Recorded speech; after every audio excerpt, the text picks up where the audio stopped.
ચલો સમઘટકતાનો આજે આપણે ખૂબ અગત્યનો પ્રકાર ચલરૂપકતા વિશે જોઈએ. ચલરૂપકતા છે તેને ઇંગ્લિશની અંદર ટોટોમેરિઝમ તરીકે ઓળખવામાં આવે છે. તો કોને કહેવાય ચલરૂપકતા? તો આપણે એના માટે લખી શકીએ કે જે કાર્બનિક સંયોજનના આપણી પાસે અલગ અલગ પ્રકારના કાર્બનિક સંયોજન હોય તો જે કાર્બનિક સંયોજનના અણુસૂત્ર સમાન હોય, કાર્બનિક સંયોજન છે તેના અણુસૂત્ર સમાન હોય, તેના બંધારણીય સૂત્ર પણ સમાન હોય, પરંતુ તેમાં પરમાણુઓની ગોઠવણીમાં થતી ફેરબદલી અને પરમાણુ છે એની ગોઠવણીમાં ફેરબદલી થઈ છે. તો કે લખી શકીએ કે પરમાણુની ગોઠવણીમાં થતી ફેરબદલી, પરમાણુઓ છે એની ગોઠવણી છે એ બદલાય છે, તો એની ફેરબદલીથી બનતા સમઘટકો એકબીજા સાથે ગતિશીલ સંતુલન ધરાવતા હોય. તો ફેરબદલીથી બનતા સમઘટકો છે એ બનતા સમઘટકો ગતિશીલ સંતુલનમાં હોય, એકબીજા સાથે આપણે લખી શકીએ કે સમઘટકો છે એકબીજા સાથે ગતિશીલ સંતુલન ધરાવતા હોય.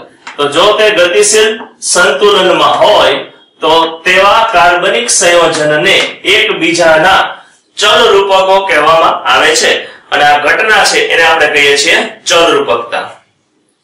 તો પાછી બરાબર રિવાઇઝ કરીએ કે જે કાર્બનિક સંયોજનના અણુસૂત્ર સમાન હોય, બંધારણીય સૂત્ર પણ સમાન હોય, પરંતુ તેમાં પરમાણુઓની ગોઠવણીમાં ફેરબદલી થાય.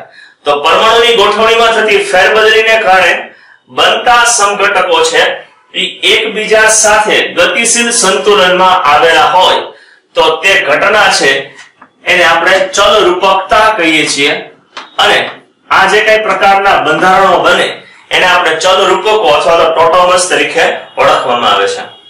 ચલો હવે મારી પાસે આ રીતનું કાર્બનિક સંયોજન છે, એની બંધારણીય રચના છે કે CH2 દ્વિબંધી CHOH આ રીતે ગોઠવાયેલું છે.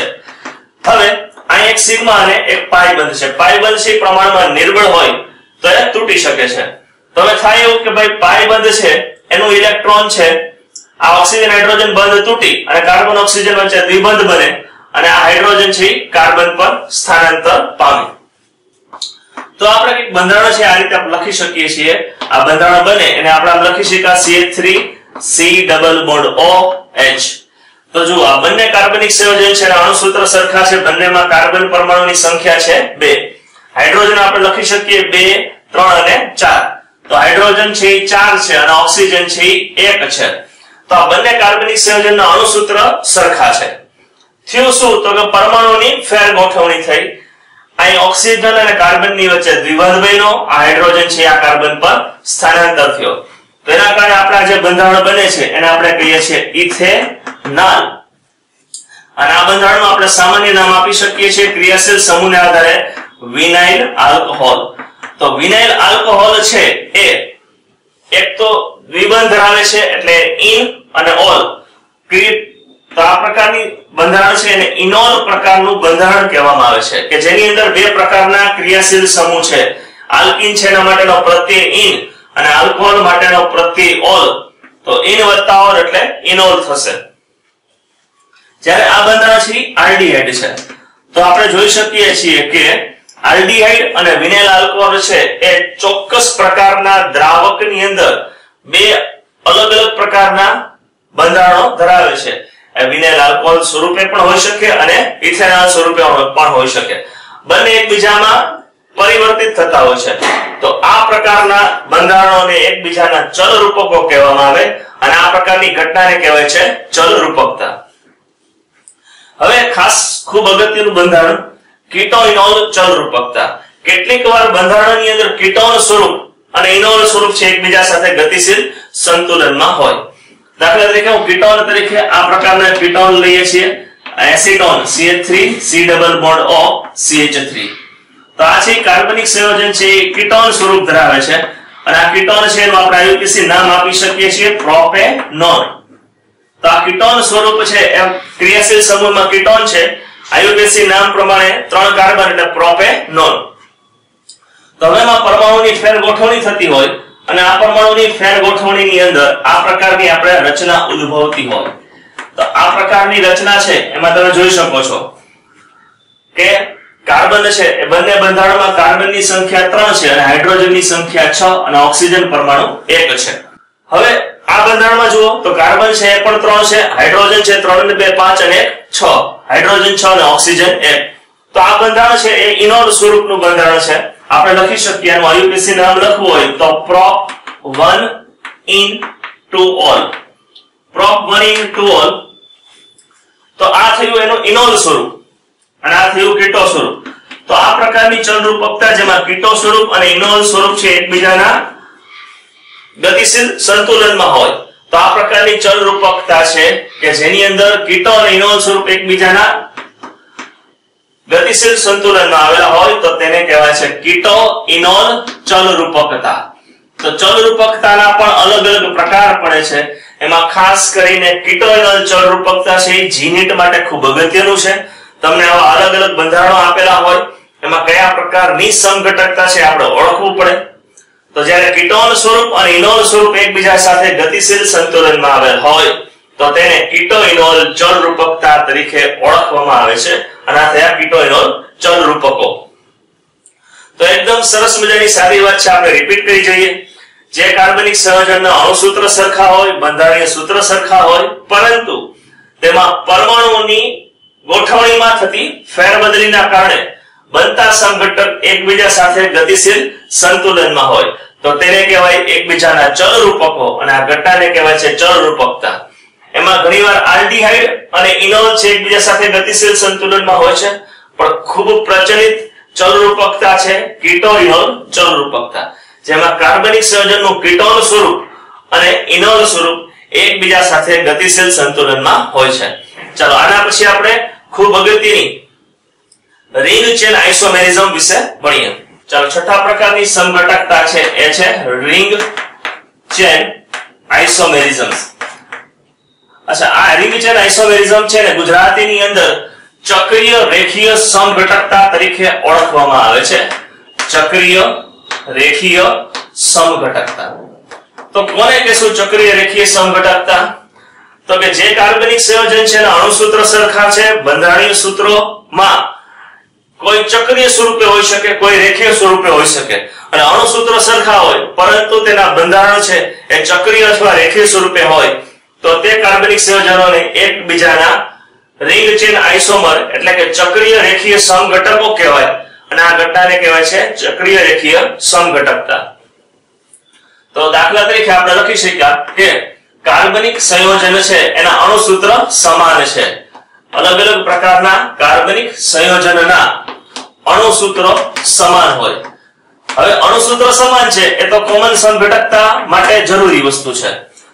અણુસૂત્ર સમાન હોય પરંતુ તેના બંધારણ રેખીય અથવા ચક્રીય હોય, પરંતુ તેના બંધારણ છે એ રેખીય અથવા ચક્રીય હોય તો તે સમઘટકતાને આપણે ચક્રીય રેખીય સમઘટકતા તરીકે ઓળખવામાં આવે છે.